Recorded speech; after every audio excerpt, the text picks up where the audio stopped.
ज्ञानानन्दमयं देवं निर्मलस्फटिकाकृतिम् आधारं सर्वविद्यानां हयग्रीवमुपास्महे स्वतः सिद्धं शुद्धस्फटि मणिभूभृत्प्रतिभटम् गतिश्चूडाकान्ति क्रमलिपितचतुर्वक्त्रमुकुटः सकृत्वन्नाम व्याहरणरसना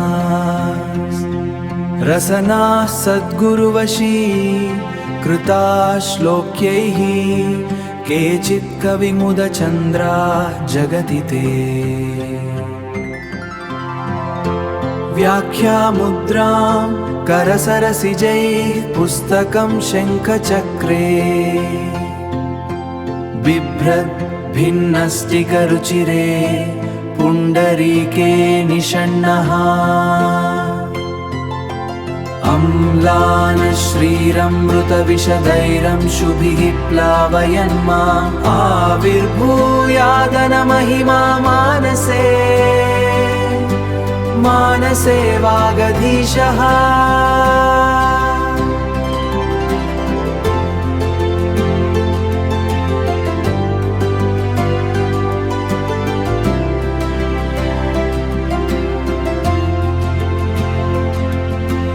विशुद्धविज्ञानघनस्वरूपम् विज्ञानविश्राणनबद्धदीक्षम् दयानिधिं देहभृतां शरण्यम् देवं हयग्रीवहं प्रपद्ये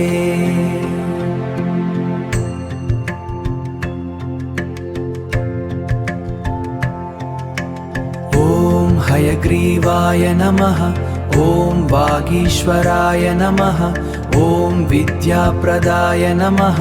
ॐ ज्ञानस्वरूपाय नमः। ॐ निर्मलस्फटिकाकृतये नमः। ॐ लक्ष्मीसमेताय नमः। ॐ सकलविद्याधराय नमः।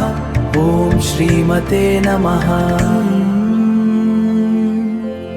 ॐ श्रीमते नमः।